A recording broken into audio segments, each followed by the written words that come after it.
नमस्कार, आप देख रहे हैं इंडिया न्यूज हरियाणा में, आपके साथ तरन्नुम जहां शेख। बुलेटिन की शुरुआत फटाफट अंदाज में। राष्ट्रपति रामनाथ कोविंद से मिले प्रधानमंत्री नरेंद्र मोदी। फिरोजापुर में सुरक्षा उल्लंघन पर प्रत्यक्ष विवरण देकर जताई नाराजगी। राष्ट्रपति ने गंभीर चुक पर जाहिर की चिंता। प्रधानमंत्री नरेंद्र मोदी की सुरक्षा में चूक का मामला सुप्रीम कोर्ट तक पहुंच चुका है। दूसरी तरफ पंजाब की चुनी सरकार ने जांच के लिए हाई लेवल कमेटी बना दी है। ये 3 दिनों में रिपोर्ट देगी। प्रधानमंत्री नरेंद्र मोदी की सुरक्षा में चूक के मामले को लेकर सुप्रीम कोर्ट में चीफ जस्टिस एनवी रमन के समक्ष मेंशन किया गया है। चीफ जस्टिस की बेंच शुक्रवार को सुनवाई पर फैसला कर सकती है। याचिका में सीनियर एडवोकेट मनिंदर सिंह ने पंजाब सरकार को उचित निर्देश देने और उत्तरदायी लोगों के खिलाफ सख्त एक्शन लेने की भी मांग की है। प्रधानमंत्री नरेंद्र मोदी की सुरक्षा में चूक के मामले पर पंजाब सरकार अब एक्शन में नजर आ रही है। पंजाब सरकार ने मसले की जांच के लिए हाई लेवल कमेटी बनाई। कमेटी में रिटायर्ड जस्टिस मेहताब सिंह गिल और मुख्य सचिव अनुराग वर्मा शामिल हैं। ये कमेटी 3 दिनों में अपनी रिपोर्ट पेश करेगी। जर्जर में बीजेपी प्रदेश अध्यक्ष ओपी धनखड़ ने कांग्रेस पर निशाना साधा। उन्होंने कहा है कि राजनीतिक दबिश में अंधी हुई कांग्रेस ने देश विरोधी ताकतों के साथ मिलकर फिरोजपुर में देश के प्रधानमंत्री नरेंद्र मोदी के जीवन को खतरे में डालने का बड़ा षड्यंत्र रचा। कांग्रेस नेता अशोक अरोड़ा ने प्रधानमंत्री के दौरे में हुई सुरक्षा चूक पर चिंता व्यक्त की है, लेकिन साथ ही प्रधानमंत्री और भाजपाइयों को इस मुद्दे पर राजनीति न करने की भी सलाह दी। सीएम मनोहर लाल ने सोलर वाटर पंपिंग योजना की शुरुआत की। PMKUSUM के तहत किसानों की योजना में प्रदेश के किसानों को फायदा मिलेगा। सीएम ने कहा कि सिंचाई के लिए किसानों को दिक्कत नहीं आए। लघु सिंचाई पर सरकार जोर दे रही है। हर क्षेत्र को पानी देना सरकार की प्राथमिकता है। सीएम ने कहा कि बिजली की खपत कम हो रही है। पिछले 7 सालों से सरकार इस पर काम कर रही है। सीएम ने कहा है कि 5500 गांव में 24 घंटे बिजली दे रहे हैं। सरकार सौर ऊर्जा को बढ़ावा दे रही है। दिल्ली में कोरोना के केसेस में लगातार इजाफा देखने को मिल रहा है। स्वास्थ्य मंत्री सत्येंद्र जैन ने कहा है कि कोरोना केस तेजी से बढ़ रहा है। आज दिल्ली में कोरोना के 14,000 से भी ज्यादा नए केस सामने आए। स्वास्थ्य मंत्री सत्येंद्र जैन ने कहा है कि कोरोना नियमों का पालन करें, मास्क लगाएं और सोशल डिस्टेंसिंग का भी पालन करें। वहीं दिल्ली में 24 मरीज वेंटिलेटर पर हैं। वही कोरोना के नए वेरिएंट ओमिक्रॉन को लेकर स्वास्थ्य मंत्री सत्येंद्र जैन ने कहा है कि दिल्ली में अब तक मौत नहीं, ओमिक्रॉन से एक की भी मौत नहीं हुई है। देश में पिछले 24 घंटे में कोरोना के 90,000 से भी ज्यादा नए केसेस सामने आए। एक दिन में 325 लोगों की कोरोना से मौत हुई। देश में एक दिन में 19,206 मरीज रिकवर हुए। वही देश में एक्टिव केस की संख्या 2,85,000 के पार। महाराष्ट्र में बीते 24 घंटे में कोरोना के 26,538 नए केसेस सामने आए। एक दिन में 20 मरीजों की जान गई। गुजरात में कोरोना के 2,265 नए केसेस सामने आए। पिछले 24 घंटे में 2 मरीजों की जान गई। दिल्ली में पिछले 24 घंटे में कोरोना के 10,665 केसेस सामने आए। एक दिन में 8 लोगों की मौत। हरियाणा में 24 घंटे में कोरोना के 2,176 केसेस, एक दिन में 2 की मौत। गुरुग्राम में कोरोना के 1,178 मामले सामने आए। सरकार की लोगों से मास्क पहनने की अपील। फरीदाबाद में पिछले 24 घंटे में 259 नए केसेस सामने आए, जबकि 4 मरीजों को ठीक होने पर घर भेज दिया गया। पंचकुला में कोरोना के 171 नए केसेस सामने आए। सरकार की लोगों से मास्क पहनने की अपील।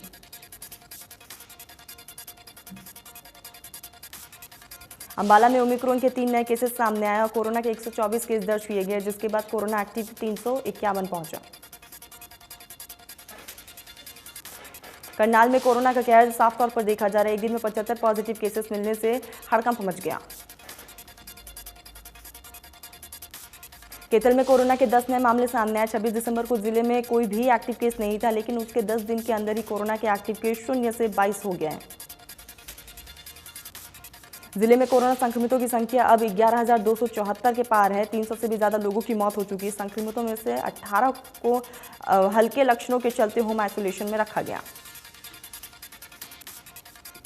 संक्रमण के फैलाव को रोकने और कम करने के लिए स्वास्थ्य विभाग की टीमें संक्रमितों के संपर्क में आने वाले कम से कम 20 लोगों की जांच कर रही है। वही जिले में ओमिक्रॉन का कोई केस नहीं मिला है। देश भर में कोरोना के नए वेरिएंट ओमिक्रॉन का खतरा लगातार तेजी से फैलता जा रहा है। देश के 26 राज्यों में ओमिक्रॉन के मामले 2,630 के पार।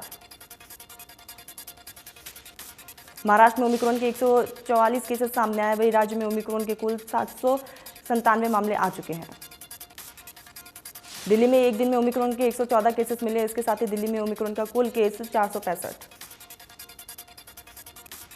राजस्थान में ओमिक्रॉन के 276 केसेस सामने आए, वही 86 मरीज रिकवर भी हुए।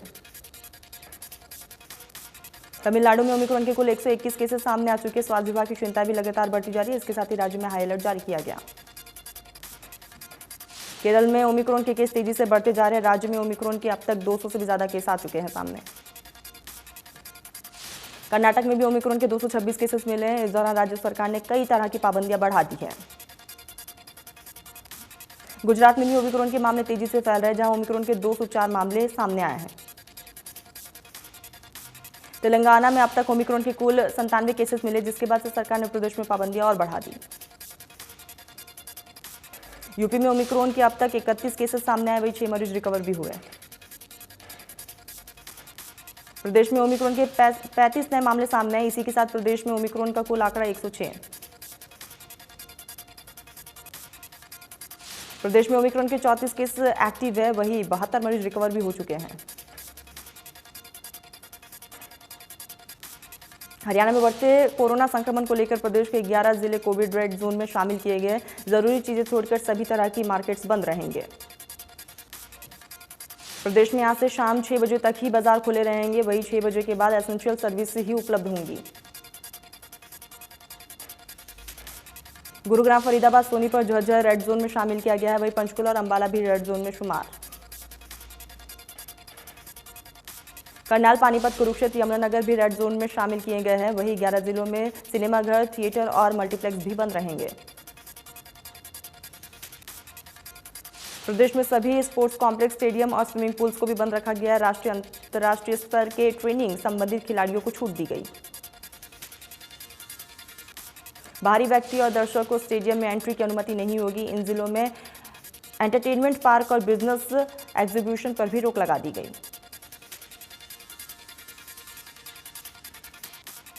सरकारी प्राइवेट संस्थानों में 50% स्टाफ को काम करने के निर्देश दिए गए हैं। बार और रेस्टोरेंट 50% सीटिंग क्षमता के साथ ही संचालित होंगे। वहीं प्रदेश में पॉजिटिव केसों के आधार पर 11 जिले ग्रुप ए में शामिल किए गए। 12 जनवरी तक सुरक्षित हरियाणा की अवधि बढ़ा दी गई है। हरियाणा में 3 से 12 जनवरी तक सभी स्कूल कॉलेज बंद रहेंगे और polytechnical, ITI, coaching institutes, library और ट्रेनिंग इंस्टीट्यूट्स और आंगनबाड़ी केंद्र भी बंद रहेंगे। प्रदेश में दाह संस्कार में सिर्फ 50 लोगों के शामिल होने की अनुमति। शादी में 100 लोगों से ज्यादा लोग भाग नहीं ले सकेंगे। प्रदेश में कोविड अनुकूल व्यवहार, सोशल डिस्टेंसिंग अपनानी होगी। रात 11 से सुबह 5 बजे तक आवागमन पर भी प्रतिबंध रहेगा।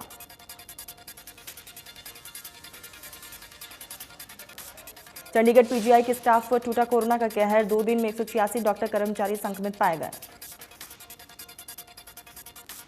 पीजीआई आने वाले मरीजों को परेशानी हो रही है, वहीं मेडिकल स्टाफ रिकवरी में जुट गया है। स्वास्थ्य मंत्री अनिल विज ने दावा किया है कि कोरोना से निपटने की पूरी तैयारी की जा रही है। पर्याप्त संख्या में आइसोलेशन और आईसीयू बेड्स भी है। वेंटिलेटर भी अब हर जिले में है। प्रदेश के सरकारी अस्पतालों और मेडिकल कॉलेजों में 84 और प्राइवेट अस्पतालों के 54 ऑक्सीजन प्लांट लागू हो चुके हैं। ऑक्सीजन में लोगों में आत्मनिर्भर बनाने वाले हरियाणा देश का पहला राज्य बना। एचसीएमएस डॉक्टर्स की हड़ताल पर अनिल विज ने कहा है कि एसोसिएशन को बातचीत के लिए बुलाया गया। मांगों पर उनके लेवल पर कार्रवाई होकर जाएगी और अब फाइल आगे सीएम के कार्यालय पहुंचाया गया। करनाल में 12 केस पिछले 4 दिन में ही संक्रमित पाए गए। एक्टिव केसों में से 10 को संक्रमितों को होम आइसोलेशन में रखा गया है। वही जिले में नए केसों के साथ अब कोरोना संक्रमितों की संख्या 11,200 के पार। करनाल में नए साल के 4 दिनों में कोरोना के 100 से भी ज्यादा केसेस सामने आए हैं। जिले में 20 माइक्रो कंटेनमेंट जोन बनाए गए हैं। स्वास्थ्य विभाग की टीम घर घर जाकर थर्मल स्क्रीनिंग करेगी। करनाल में 84 संक्रमित मरीजों की पुष्टि हुई है, जिसको लेकर स्वास्थ्य विभाग अलर्ट मोड पर है। कोरोना के बढ़ते प्रकोप के चलते अब कुरुक्षेत्र जिले भी रेड जोन में तब्दील हो चुके हैं। यहाँ नए नियम लागू हो गए हैं जिनके मुताबिक जरूरी सेवाओं को छोड़कर सभी दुकानें, मॉल और बाजार शाम 6 बजे तक बंद रहेंगे। 12 जनवरी सुबह 5 बजे तक महामारी अलर्ट सुरक्षित हरियाणा की अवधि लागू रहेगी। सभी सिनेमा घर, थिएटर और मल्टीप्लेक्स, स्पोर्ट्स कॉम्प्लेक्स सभी चीजें बंद रहेंगी। जिला उपायुक्त ने कहा है कि सभी एंटरटेनमेंट पार्क और बिजनेस टू बिजनेस एग्जीबिशंस पर भी रोक रहेगा। सरकारी और प्राइवेट संस्थानों के कार्यालयों में 50% स्टाफ के साथ काम करने की सलाह दी गई है। जिले में रेस्टोरेंट 50% सीटिंग क्षमता के साथ चलेंगे। भिवानी के लघु सचिवालय में आने वाले लोगों की कोरोना जांच की जा रही है। साथ ही बिना वैक्सीनेशन वाले लोगों का वैक्सीनेशन भी किया जा रहा है। एसडीएम ने बताया कि बिना जांच के किसी को कार्यालय में नहीं जाने दिया जा रहा है। वैक्सीनेशन भी किया जा रहा है। रोजाना 50 से 60 लोगों को वैक्सीन लगाई जा रही है। उन्होंने बताया कि लोगों को समझना होगा कि तभी बीमारी पर काबू पाया जा सकता है। रोहतक में 15 से 18 साल के बच्चे वैक्सीनेशन लगवाने के लिए काफी उत्साहित नजर आए। बच्चों का कहना है कि अब कोरोना के खिलाफ इस लड़ाई में वो भी शामिल है। सिरसा जिले में कोरोना के मामले लगातार बढ़ते जा रहे हैं। बढ़ते मामलों में अंकुश लगाने के लिए टीकाकरण अभियान में तेजी लाई जा रही है। जिले में सुबह से 15 से 18 साल के बच्चे स्कूलों में पहुंचे और कोरोना से बचाव के लिए टीका भी लगवाया। जिले में करीब 70,000 बच्चों के टीकाकरण का लक्ष्य रखा गया। जज्जर में कोरोना गाइडलाइंस की अवहेलना करने वालों के चालान काटे गए। पुलिस ने करीब 50 लोगों के चालान काटे। हरियाणा में बीजेपी पर व्यापार प्रकोष्ठ ने हरियाणा सरकार के नाम दिए ज्ञापन देते हुए कहा कि मार्केट को शाम 5 बजे बंद करने के टाइम को बढ़ाया जाए। रतिया नगर पालिका सीमा में नगर पालिका की अनुमति के बिना नक्शा पास करवाए निर्माण करने वाले लोगों के खिलाफ नगर पालिका ने शिकंजा कसना शुरू कर दिया है। बिना अनुमति के दुकान, मकान और अन्य इमारतों का निर्माण कराने वाले निर्माणकर्ताओं में हड़कंप मच गया। नगर पालिका के शहर में 20 लोगों को नोटिस भी भेजा गया। पाकिस्तान और अफगानिस्तान में हालत खराब होने पर भारत में रह रहे हिंदू परिवारों को भारतीय नागरिकता दी जा रही है।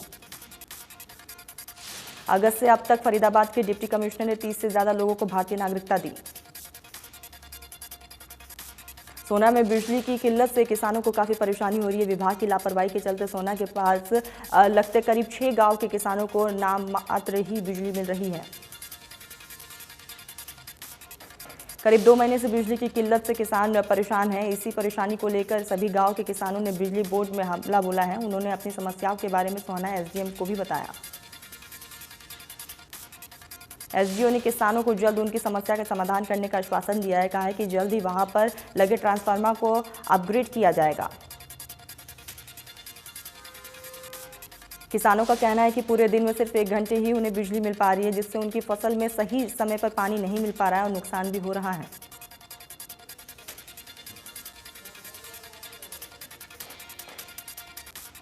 अंबाला शहर नागरिक अस्पताल में डॉक्टरों की टीम ने इमरजेंसी मरीज का अपेंडिक्स ऑपरेशन कर उसकी जान बचाने में सफलता हासिल की। डॉक्टरों के अनुसार जब मरीज अस्पताल में भर्ती हुआ था तो उसका अपेंडिक्स सूजन के कारण फट चुका था।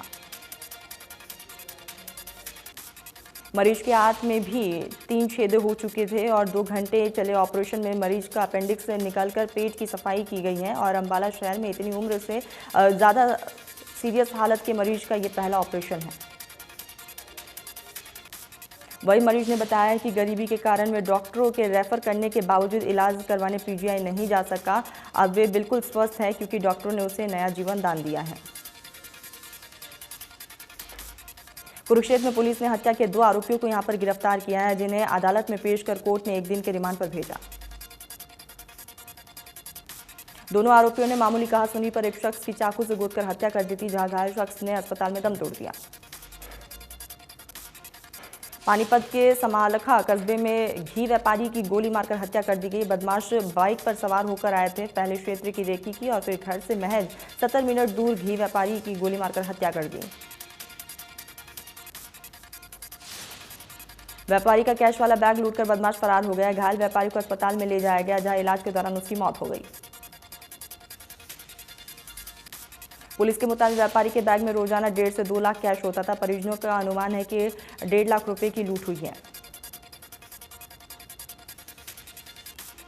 हिमाचल प्रदेश में बुधवार को दूसरे दिन में बारिश बर्फबारी का दौर जारी रहा। बुधवार को प्रदेश में 4 नेशनल हाईवे सहित 248 सड़कें बंद रही। 140 बिजली ट्रांसफार्मर और 39 पेयजल योजनाएं प्रभावित होने से लोगों की परेशानियां और बढ़ चुकी हैं। 8 और 9 जनवरी को दोबारा भारी बर्फबारी का भी अनुमान जताया जा रहा है। इसको लेकर येलो अलर्ट जारी किया गया। केरल में बूंदाबांदी होने से तापमान में गिरावट आई है। अगले 2 दिनों तक ऐसे ही मौसम रहने की संभावना जताई जा रही है। केरल में हल्की बारिश से रबी फसल खासकर गेहूं और सरसों को काफी ज्यादा फायदा पहुंचेगा और इससे किसानों का काफी ज्यादा फायदा मिलेगा। फरीदाबाद में रुक रुक कर हुई बरसात की वजह से पॉल्यूशन लेवल में कमी देखी गई। एयर क्वालिटी इंडेक्स 300 के नीचे दर्ज किया गया।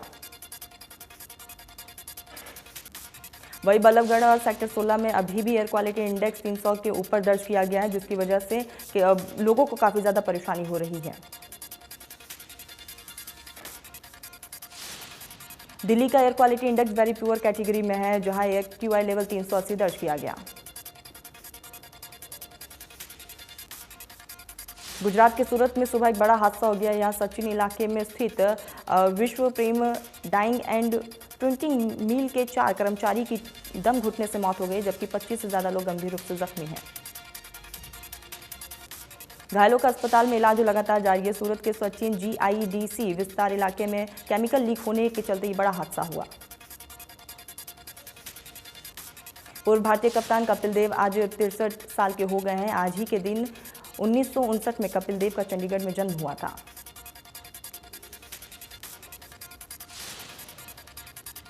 भारतीय टीम और साउथ अफ्रीका के बीच जोहान्सबर्ग के द वॉन्डरर्स स्टेडियम में टेस्ट मैच खेला जा रहा है। मैच के तीसरे दिन को भारत स्पिनर रविचंद्र अश्विनी को इतिहास रचा गया।